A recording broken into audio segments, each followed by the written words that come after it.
Title: The Last Screening. In the quaint town of Everwood, where summer evenings stretched long and the stars twinkled with a warmth that soothed the soul, the old cinema stood as a relic of a bygone era.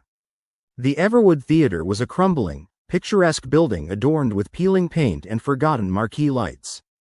It had been years since it had last shown a film. Its owner, Mr. Collins, an aging man with a penchant for classic movies, had long surrendered to the ghosts of the past. However, whispers circulated in the halls of high schools and coffee shops about a rumored legendary film, an unaired movie that had once promised to be a box office hit but had tragically slipped into obscurity. The film was entitled Whispers of the Dark Asterisk, and locals claimed it was cursed. They said that if anyone dared to watch it, they would be haunted by the phantom of its creator, who mysteriously disappeared the night of the film's premiere.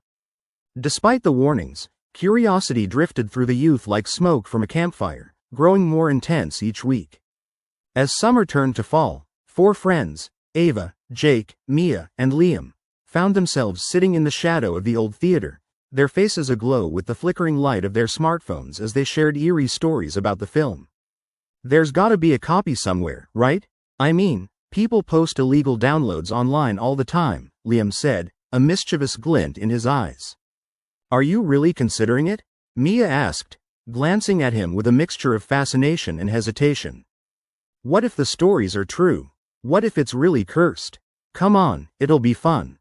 We'll make a night of it," Jake chimed in, emboldened by the thrill of the unknown. "We'll watch it in the theater itself.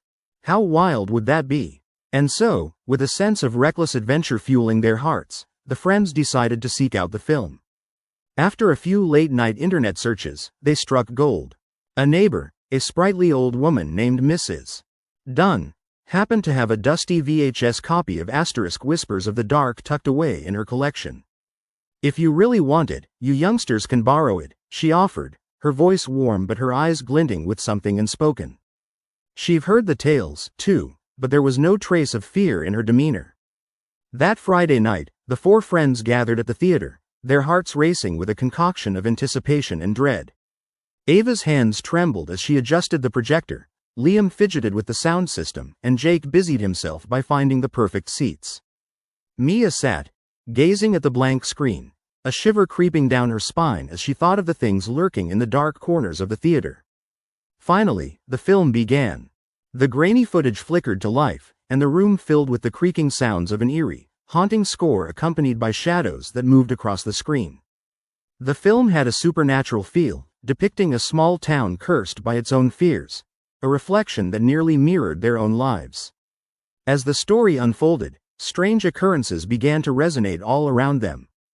The lights flickered ominously, mirroring a dimming glow of the projector beam. As the characters on screen faced their darkest fears, a chill seeped into the fabric of the theater. The four friends exchanged nervous glances. The room felt alive, charged with an unseen energy. Halfway through the film, a shriek echoed from the projector, an unnatural sound that jolted them from their trance.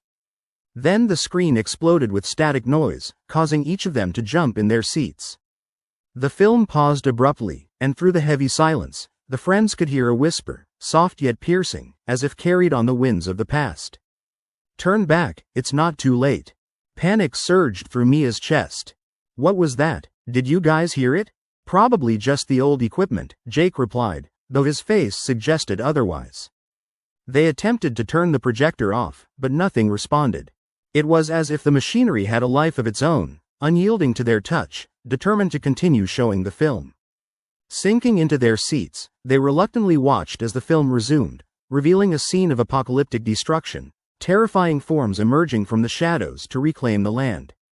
As laughter from those figures echoed through the theater, the friends shifted in their seats, their hearts racing. Suddenly, Ava gasped, pointing at the screen. "The ghost, it looks like." But before she could finish her thought, the door at the back of the room creaked open, and there stood a shadowy figure. The apparition bore an impossible resemblance to the film's director, his eyes hollow, hair matted as if he had just emerged from a grave. "Finish the story," he whispered. Screams erupted. The friends stumbled backward, trying to escape, but the aisle had morphed into an unending corridor, stretching farther than the eye could see. The figure advanced, and each horrid revelation of the film etched itself into their minds, a haunting spectacle they couldn't escape. They screamed, trying to break free, but the past had a hold on them, and their reality twisted with nightmares. Darkness enveloped the theater, the film now an unending loop of horror. When the sun rose over Everwood the next day, the theater sat silent, a beacon of bygone memories. The marquee lights never flickered back to life, and the whispers faded into history. The legend would continue, cautioning future souls. Some films were never meant to be seen, lest they awaken the horrors they contain and become part of their sullen tale forever.